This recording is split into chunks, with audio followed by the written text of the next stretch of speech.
Hostages, we're happy to say, are safe.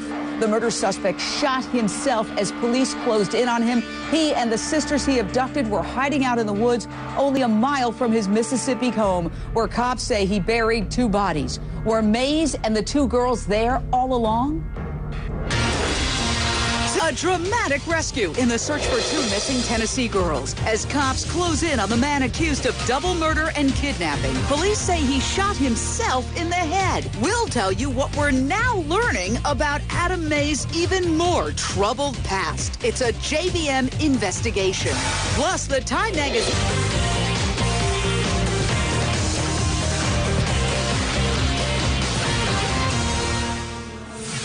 He was on the FBI's most wanted fugitive list. This was really about the public coming forward with information that helped us to get to this resolution. Authorities got a call from someone who spotted a vehicle that they believed belonged to Mays. A dramatic and abrupt end as cops closed in on him. These officers, they were in that wooded area, and they heard a gunshot as they were closing in. Mays shot himself in the head. Mays pulled a semi-automatic pistol from his waistband and shot himself in the head. I would like to have seen Adam face his charges and stand more accountable. He took the sissy way out. Other agents moved in to rescue Kalia and Alexandria, who were lying on the ground nearby. The girls were found alive and appear to be unharmed. 2 missing Tennessee girls alive and at this point unharmed. The girls were hungry, thirsty, and dehydrated. Very likely knew that their mother and older sister had been killed. Tonight, from the most wanted list to the county morgue, fugitive and double murder suspect Adam Mays is dead. The 2 young sisters he kidnapped somehow survived their 2-week-long nightmare. Police say they were counting on a crucial tip from the public, and they got it. Somebody called last night about an old cabin about a mile from the Mays, Mississippi home, saying it has electricity and could be a good hiding place. When officers went in to check it out, they found Mays and the Bain girls hiding in the nearby woods. Mays pulled a semi-automatic pistol from his waistband and shot himself in the head and was later pronounced dead at a local hospital. Other agents moved in to rescue Kalia and Alexandria, who were lying on the ground nearby. The girls were hungry, thirsty, and dehydrated. Physically, the 8- and 12-year-old girls are okay, but we can only imagine how deep Alexandria and Kalia's emotional scars run. Their mom and older sister murdered in their Tennessee home 2 weeks ago. The 2 younger girls forced to ride to Mississippi in the very same car that carried the bodies of their mom, Joanne, and their sister, Adrian. And we're now learning they were strangled to death. Strangled. Adam Mays and his wife, Teresa, then fled with the 2 younger girls who Mays claimed were his daughters. He lived, slept, eat, and breathed nothing but these 2 children. Gary Bain and his adult daughter were supposedly fast asleep in the very same home while Joanne and Adrian were strangled and Kylie and Alexandra were abducted. Does anyone find it hard to believe a violent, chaotic scene like that wouldn't wake them up? We're also getting new details about May's strange history with the Bain girls. 2 years ago, he was investigated for alleged improper conduct with Kylia. A family member reported he was alone in the bathroom with the child when she was then about 7 and Mays was shaving her legs. No charges were filed, but why did the girls' parents continue to allow this Adam Mays character anywhere near their 3 daughters? So many questions in this horrific case. Straight out to reporter George Howell, live on the ground in Whiteville, Tennessee. George? Jane, at this point, we know that 3 other people were arrested in this case. We know that 1 person was arrested for filing a false police report. 2 other people, and we've learned that this is a wife and husband duo, arrested apparently for possessing or illegal possession of a firearm. We also learned from a source that this couple gave the firearm, the gun, to Adam Mays, the same gun that he used to shoot himself in the head, Jane. How are the 2 little girls, the surviving daughters, where are they? Well, we know that they were released from the hospital overnight, and we have learned from a relative that they are back with family, obviously, given what they went through, you can imagine that they are relieved to be back home. You can only imagine what they went through in this situation. How long they were out in that wooded area is still unclear, but obviously back today. Imagine the folks in that neighborhood who were, we talked to some of them, just living in terror because this madman was running around, considered armed and extremely dangerous. How do they feel now that he's dead and the two girls are, thank God, I love this outcome, safe and sound? I think right now there is just a collective sigh of relief. I mean, we're talking between two different states, two different areas, two communities. People in these communities obviously relieved. Number one, to know that these girls are safe, and obviously to know that Adam Mays is no longer in this picture, that he no longer has those girls. We cover so many sad stories. This was, I jumped for joy. When I heard this last night, I was, hallelujah. We got those girls alive. It warms my heart, and it's what we live for on this show and on HLN. Now, we've got the document showing the allegations. This is the crazy backstory against this Adam Mays character who killed himself in 2010 when Kylia was about 7 years old. According to the official report, a family member walked into the bathroom and witnessed Adam Mays and Kylia together. The relative said Mays was shaving the little girl's legs. Who shaves a 7-year-old girl's legs? Let's just ponder that for a moment. Now, the family member alleged that Mays also had a stash of pornography in his bedroom. Mays claimed that, well, his sister made the whole thing up. Said his sister was mad at him for kicking her out of his house. No charges were ever filed. Still, I have to wonder why Joanne Bain and her husband would continue to allow Adam Mays to see their 3 girls and even stay inside their home. And I want to go out to our very special guest, T.J. King, lead investigator in that child abuse case back in 2010. Sergeant King, thank you so much for joining us, sir. Does it disturb you, given this case that you investigated, even though no charges were formally filed, that after all of this, and this talk of the bathroom, shaving the little girl's legs, that the Bain family allowed this creep, if I may call him that, to stay very much involved with the family and the 3 daughters?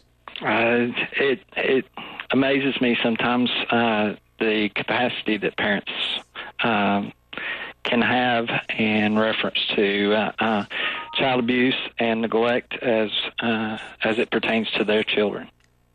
Tell us a little bit about this investigation. I understand you actually tried a little trick, or law enforcement tried a trick to see if he would order pornography, and he did not order child pornography. But as I was reading it, it occurred to me, well, if he knew that they were onto him, and if he knew that they were investigating him, he might have been scared off thinking it was a trap. Tell us about that. Well, based on the allegations, the child was interviewed. She did not give any kind of disclosure in reference to the stash of pornography or the shaving the legs incident. So we had to take other alternative measures to try to verify that there was absolutely no evidence to be found in this case. We did try several things, one being going through the postal inspection service. At the time, we conducted a walkthrough through the family home, the Mays family home. They had a computer, however, it was not hooked up to the internet.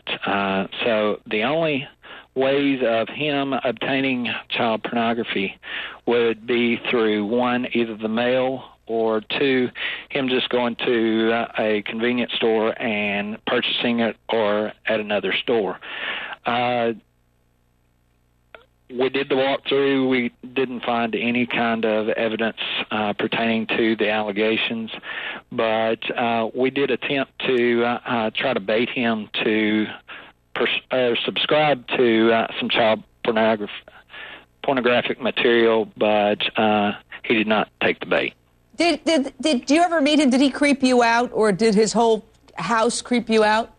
Well, his house was I mean, it was very dilapidated, and there were some issues in reference to it, but as his wife, Teresa, said that, the Bain children were there maybe once, twice a month, and they would come in and they would go to movies, the bowling alley, and do fun things with the kids. It was basically a breakaway from their home and their lives in Whitehall. I find it extraordinary that these three precious girls, one of whom is now dead, were allowed to go to this creep's house because, and we're going to discuss this on the other side of the break, we're hearing more and more about how this Adam Mays, who is now dead, was into drugs, drank heavily, never held a job or rarely held a job, was considered a mooch, rarely bathed, according to his mother-in-law, all sorts of terrible things. So there he is. There's the guy shortly before his death. This man is now dead. He shot himself in the head, killed himself, I should say, as police were closing in on him, and he abducted these two youngest daughters of the Bain family, claiming that they were his. Why would you let these girls around this guy? On the other side, we'll answer that question. Name is his mama. His mama was scared of Adam. Adam is evil. That is Adam Mays' mother-in-law talking to Nancy Grace. That man now dead. In the end, it wasn't a reported sighting that led cops to Mays, who was on the FBI's 10 most wanted list. He was caught thanks to a solid hunch. Somebody tipped cops off to a good hiding place, an old log cabin with power tucked behind a small church. It's only about a mile from Mays' Guntown, Mississippi home, where Joanne and Adrian's bodies were buried in shallow graves. Investigators had already checked out the cabin days ago, but Mike Brooks, HLN law enforcement analyst, when officers went back last night, they found Mays and the girls hiding in the woods near that cabin. This is absolutely fascinating that a tip, we hear so much about tips, but a tip led cops to this sicko. Well, they had a command post already set up, Jane. In fact, the command post was about 10 miles from where he where he shot himself and subsequently died, and the two girls were rescued. But no, they were going on a tip, and as the leads were coming in, I was hearing from my sources close to the investigation that as the leads would come in, they would go follow them up. They had already been out there, but apparently someone had also seen a car nearby there, and that's what led them back out there as officers from the Mississippi Highway Patrol and the Department of Fisheries, Wildlands, and Wildlife and Parks approached him. He stood up, pulled a gun, put it to his head, and shot himself, Jane. Well, I think you and I probably are both exactly on the same page about this. Hallelujah that these two girls were found safe and sound, Absolutely. and this guy is out of the picture. Absolutely. We wait for outcomes like this because we have so many sad stories where the outcome is that the innocent dies. Joanne and Adrian, speaking of innocence, and sadly, we did lose two innocents here, the mother and the oldest daughter. They were strangled to death at their home. That's not a quiet way to go. It takes at least a good minute or so. You expect screaming, a struggle. How on earth could Joanne's husband, Gary Bain, his adult daughter and granddaughter have slept through all of that? Now, Gary has said very little. He's been in seclusion since this nightmare began. Listen to his very brief comment. It's short. I don't think I can hold together long enough to talk to anybody. Lisa Bloom, author of Swagger and attorney at the Bloom firm, this husband of the dead woman and the father of the oldest child, never heard a thing. I find that just surprising. It's also surprising that Adam Mays, in order to kidnap the two youngest Bain daughters, kills their mother, kills the older sister, but spares the dad who was also in the house. Do you find that as bizarre as I do? I do, Jane, and it is disturbing. Of course, he's not a person of interest. He's not accused of anything wrong, but just common sense tells us there's something wrong here. How is this man, Adam Mays, allowed to be interacting with the family after there's already been an accusation against him? Even if the accusation is found to be unfounded by the police, a parent should say, that's it. You're out of here. That's all I need to know. You don't have to be, proven guilty for a parent. If there's somebody that's suspicious, get him out of your house. Don't let him interact with your children. So I don't get it. And I would also say, as to these girls who were found safe. Thank God they are safe, but they're not necessarily sound. They probably have psychological injuries for a long, long time. This is a major trauma that they've been through for 2 weeks and then watching a man kill himself. Oh, yeah. Not only watching a man kill himself, but the horror of being in the same vehicle as your dead mother and dead sister as the bodies are transported along with you across state lines after you've been abducted and then hiding out in the woods. Mike Brooks, again, I want an answer to this question. I don't know if we can come up with one, but do you think it might be that, well, we know that Gary, the husband, the patriarch of the Bain family, has a long history with this Adam Mays, who is now dead, this Adam Mays. Do you think because Gary had previously been married to Adam Mays' sister, that's why Adam Mays spared him when he killed the wife? Yeah, because that's probably one of the only friends that he had, Jane, and because there was a relationship there, because they were very, very close, and you know, and Mays was considered a family friend, if you will, and that's probably the reason why he was spared, and also could be the reason why the investigation against Mays for the child porn and that kind of thing didn't go any further than it did.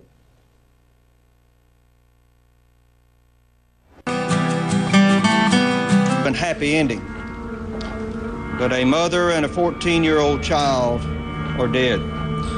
2 other young girls' lives have been forever changed, and a man saw no other option but to take his own life. Hardly a happy ending.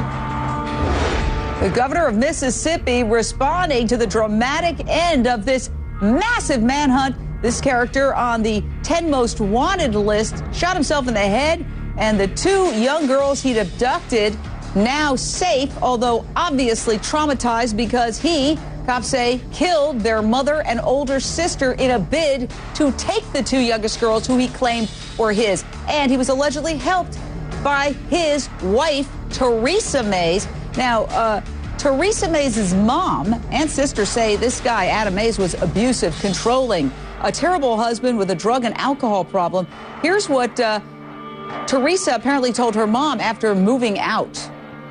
And this is her exact words: tired of getting slammed against the walls, knocked around, and beat on.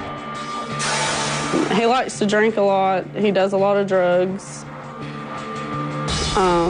He's just a loner. He's never had like a legitimate, steady job. He's never lived out on his own. He's never, you know, he's always been with his mom and dad. He didn't finish school. He's not trustworthy. But like I said, I just never pictured this. Psychologist Brian Russell, Adam Mays' family and friends say he was a violent, abusive man fixated on these 2 young girls, Alexandria and Kailea. You throw in alcohol, drug abuse, an allegation of sexual abuse that never went anywhere, but still, this is my burning question. How could no one have seen something like this coming? I'm with you, Jane. I don't have any idea. I think it's the father has to be feeling some guilt, maybe overwhelming guilt at this point. And so I don't want to pile on to him. But at the same time, I think that as these kids go forward, that needs to still be looked at. You know, what kinds of decision making goes on with regard to these kids? And everybody watching, of course, can learn the lesson.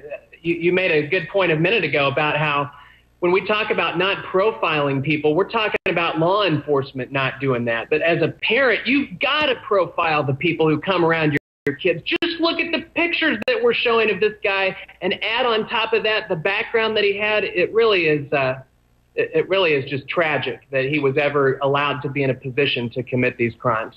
It's a cautionary tale. Parents, if some creep is hanging around trying to be, quote, helpful, helping you pack to move, hanging out with your young daughters, grab your wallet, grab your kids, and run as fast as you can in the other direction. Nancy Grace will have more on the story. Gene